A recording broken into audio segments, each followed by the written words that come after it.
Yummy Boomy. Wow, देसी घियो. Please like and subscribe our channel Yummy Bummy. ଆମେ ଗାଈ କ୍ଷୀରରୁ ଘିଅ ପ୍ରସ୍ତୁତ କରିବା. ପ୍ରଥମେ କ୍ଷୀରକୁ ଫୁଟେଇବା.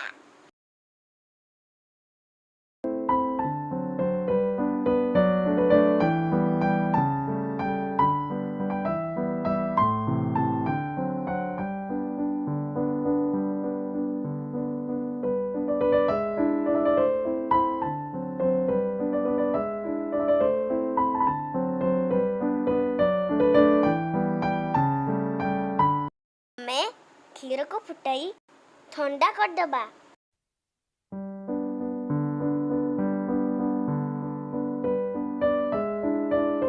ଗୋଟେ ପାତ୍ରରେ ଛରକୁ ବାହାର କରିନେବା.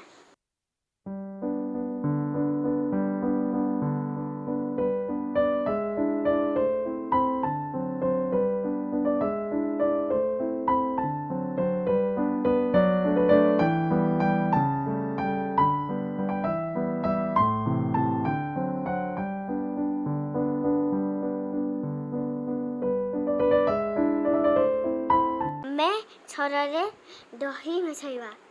ରାତି ସାରା ଆମେ ବାହାରେ ରଖିବା.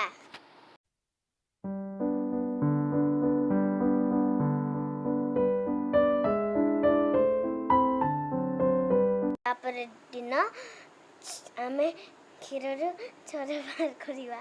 ଡେଲି କ୍ଷୀରରୁ ଛର ବାହାର କରି ଫ୍ରିଜରେ ରଖିବା.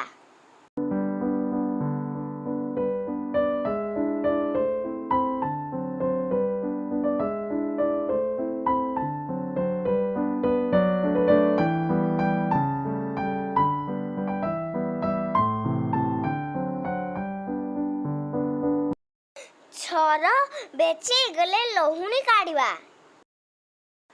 ଗ୍ରାଇଣ୍ଡିଂ ଜାରରେ କିଛି ଛର ନେବା. ସେଥିରେ କିଛି ବରଫ ଓ ପାଣି ମିଶାଇବା.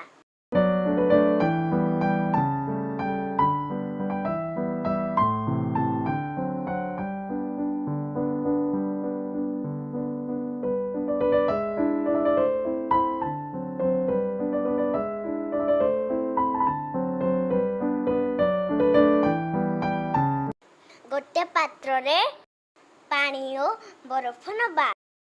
ସେଥିରେ ଗ୍ରାଇଣ୍ଡିଂ କରିଥିବା ଛରକୁ ବାହାର କରିନେବା.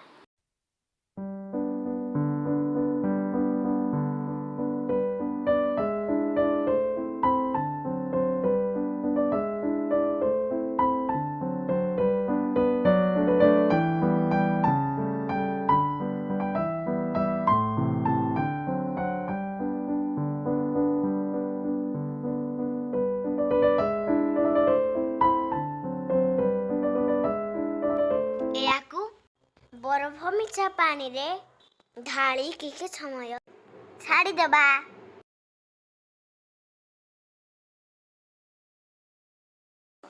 ଏବେ ଗୋଟେ ପାତ୍ରକୁ ଲହୁଣୀ ବାହାର କରିଦେବା.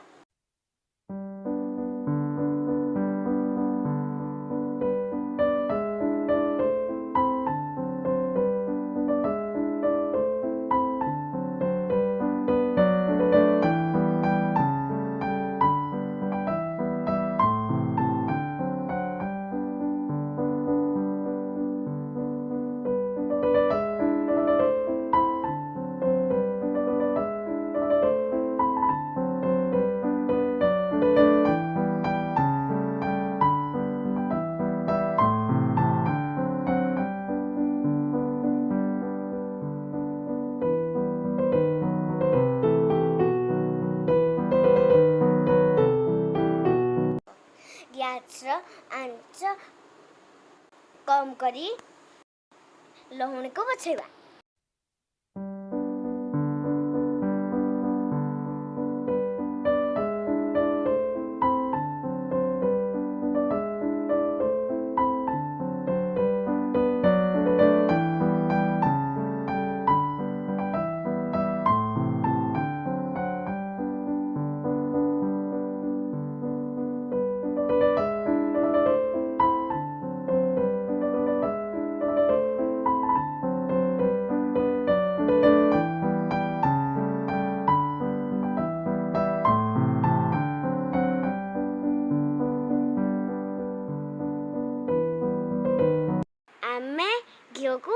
ମଣ୍ଡା କରିବା। ତାପରେ ଆମେ ଘିଅକୁ ଛାଣିବା। ଏବେ ପ୍ରସ୍ତୁତ ହେଇଗଲା ଦେଶୀ ଘିଅ। ଆପଣମାନେ ବି ଏମିତି ଘରେ ପ୍ରସ୍ତୁତ କରନ୍ତୁ ଏବଂ ଦେଶୀ ଘିଅର ମଜା ନିଅନ୍ତୁ। ଧନ୍ୟବାଦ।